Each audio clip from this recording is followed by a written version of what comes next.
1964, le Grand Théâtre, donc la place de Neuve, n'a pas été rénové. Il fallait trouver un écrin, si j'ose dire, pour faire en sorte que l'opéra puisse continuer dans une salle qui ne soit pas un hangar. Et donc j'avais déjà entendu parler du bâtiment de la Comédie Française. C'est une idée un peu folle. Il a fallu trouver un terrain. J'ai fait expertiser 7 endroits à Genève. En cours de route, l'architecte a jeté l'éponge parce que c'était impossible de tenir les coups.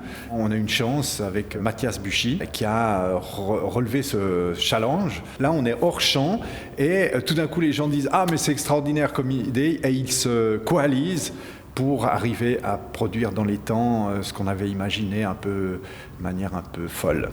L'augmentation de la longueur du bâtiment, donc 2 fois 2 mètres, 4 mètres permettant de faire... Nous avons fait une première séance avec M. Pagani et mon associé que j'ai pris, qui était Mathias Buchy, puisqu'en fait c'est lui l'homme qui a l'habitude de ce genre de challenge. Il en a fait plusieurs dans sa vie.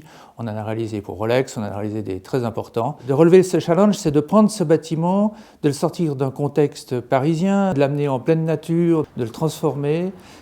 Ça, c'est un véritable défi que nous avons adoré prendre. Sachant Mathias, Buchy, par ses appartenances, par sa famille, à l'amour du bois, pour nous, ça nous convenait parfaitement. La chose sur laquelle nous travaillons principalement, c'est adapter le programme du Grand Théâtre dans cette structure existante qui était à la base conçue pour le théâtre de la Comédie Française à Paris, pour du théâtre parlé. Et là, c'est un programme lyrique, donc de la musique, et c'est pas tout à fait la même chose en termes de besoins. C'est qu'à Paris, ce théâtre avait une jauge de 750 places, et nous, on est en train d'adapter et d'augmenter la jauge à 1000 personnes qui peuvent être accueillies dans cette structure. Pour ce faire, on coupe le théâtre éphémère dans le sens de la longueur et on l'élargit de 8 mètres. Donc c'est non seulement un travail de remontage, mais aussi d'agrandissement.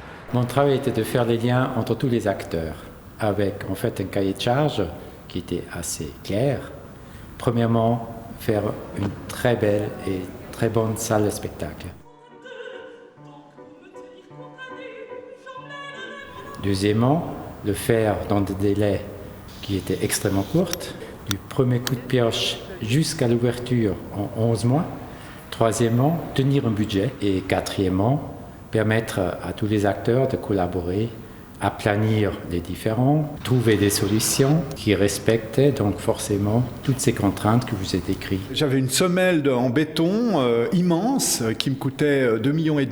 Et puis le charpentier, maître charpentier, nous a essayé de fouiller dans ses idées, dans les livres, et nous a proposé, pour éviter d'avoir du béton partout, et au moment où on s'en irait de recasser le béton, ce qui nous aurait coûté encore une fortune, de mettre des pieux.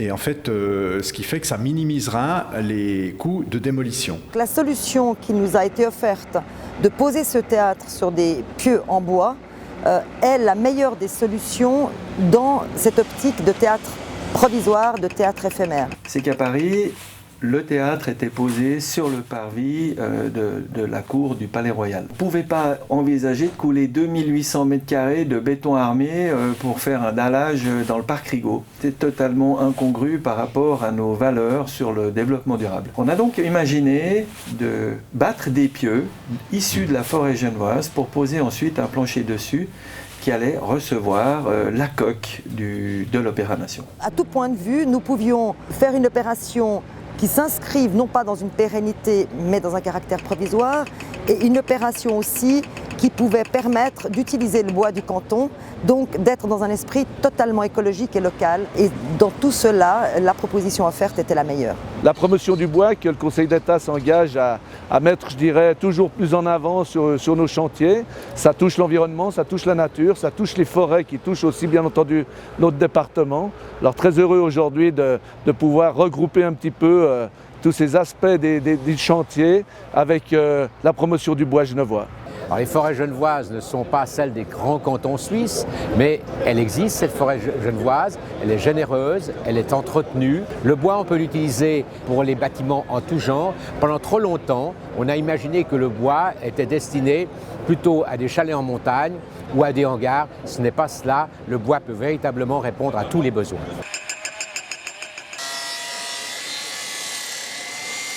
Il a fallu définir les zones les plus chargées, certains endroits, on a dû dédoubler les pieux, limiter ou changer le système structurel du bâtiment pour limiter les charges sur les pieux. Les endroits critiques pour reprendre des efforts horizontaux, on a ces semelles de fondation qu'on a également réalisées en bois, en panneaux bois surfaciques permettant une mise en œuvre rapide et surtout un démontage ultérieur de par le côté éphémère extrêmement rapide. Et les premiers essais que nous avons réalisés sur le terrain avec des essais dynamiques de mise en charge et autres, on a pu se passer du double pieu, donc utiliser qu'une seule longueur de 5 mètres. C'est le résultat aujourd'hui des 300 pieux qui ont été mis en œuvre. Donc une économie de volume, une économie de temps, une mise en œuvre divisée par 2 et à gagner sur le planning 2 à 3 semaines sur l'ensemble du bâtiment.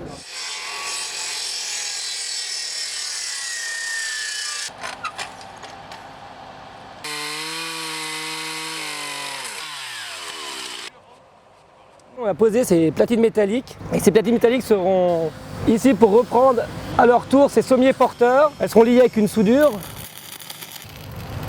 Et ces sommiers porteurs vont réceptionner la plateforme et c'est à cet endroit précis qu'il y aura tous les murs porteurs du bâtiment. Et ces murs porteurs doivent être vraiment posés précisément. C'est ce qui donne l'alignement du bâtiment, l'équerrage, pour vraiment reprendre toutes ces charges, pour vraiment que ce soit posé précis.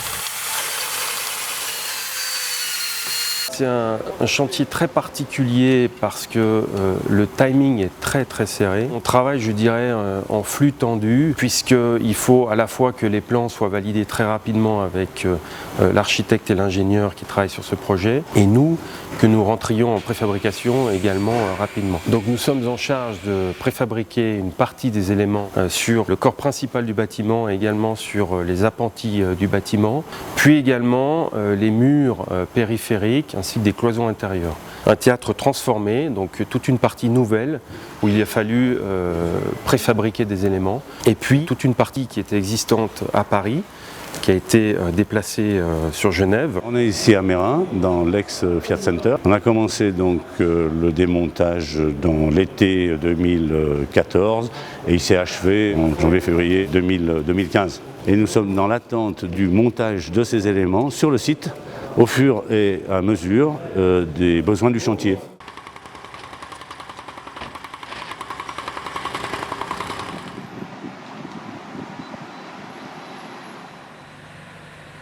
Le dallage, c'est 2700 m² de surface.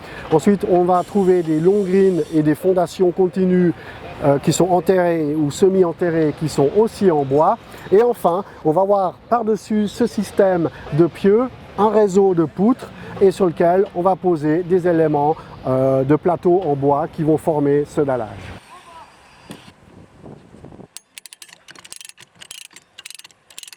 En réalité, on a dû concevoir une charpente 100% à neuf en réutilisant quelques panneaux de façade et quelques panneaux de toiture de la structure parisienne. Et c'est le véritable défi pour nous dans le projet parce qu'on avait un délai impossible pour réaliser ces calculs, ces études, faire surtout les plans d'exécution et les plans d'atelier de manière à ce que les entreprises de construction bois puissent préfabriquer les éléments à temps, les façonner et les amener pour le levage sur le chantier.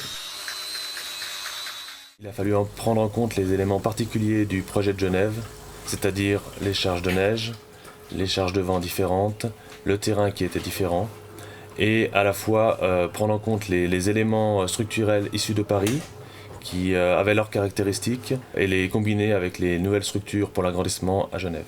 Nous avons dû mettre en œuvre une structure complètement repensée à neuf, dans sa géométrie spatiale, dans sa statique, dans ses points d'appui. Et ça, c'est pas banal par rapport à cette reprise.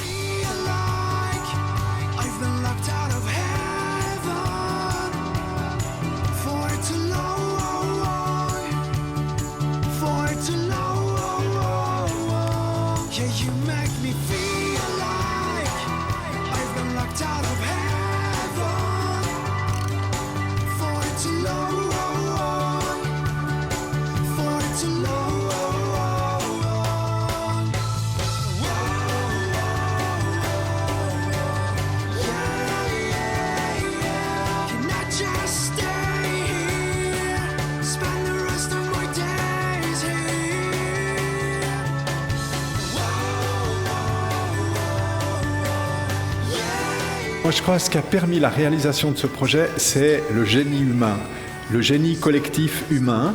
C'est-à-dire tout le monde, après avoir dit « ouais, mais de toute façon, c'est de la folie », de se dire « mais quand même, on va relever le défi, quoi ». Et puis on va relever le défi avec notre intelligence, nos stratégies, des uns et des autres, moi au niveau politique, d'autres au niveau professionnel, des charpentiers, des menuisiers, ceux qui ont réalisé ce bâtiment ont chaque fois mis à profit leur connaissance, leur imagination pour résoudre tous les problèmes qu'il y a eu à résoudre.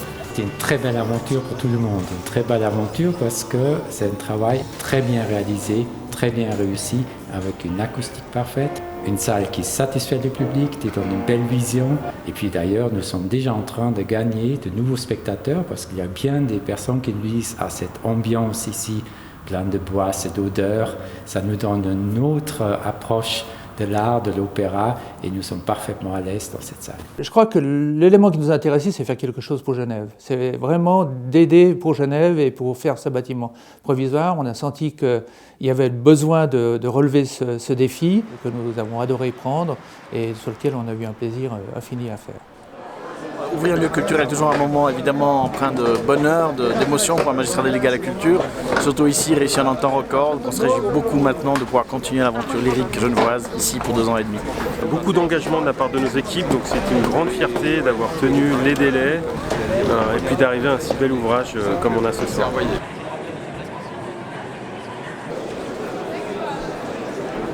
L'Opéra des Nations restera inscrit dans notre mémoire pour ce qu'il est. Un léger souffle poétique, une tentative éphémère vers le progrès social plutôt que vers la barbarie. Je vous remercie de votre attention. Tout au long de ce chemin qui a été parfois difficile, nous avons pu compter sur le soutien indéfectible de nos 2 magistrats, messieurs Pagani et Canao. La prouesse de la conception, nous la devons d'abord à madame Sophie Bourgeois, la conceptrice, créatrice du théâtre originel de Paris. Nous la devons à notre architecte, Mathias Buchy, du bureau Brodbeck et Roulet, qui s'est investi, qui n'a pas compté ses heures, qui est enthousiaste et qui a travaillé sans relâche. Nous le devons aussi à son frère, Thomas Buchy, le magicien genevois du bois.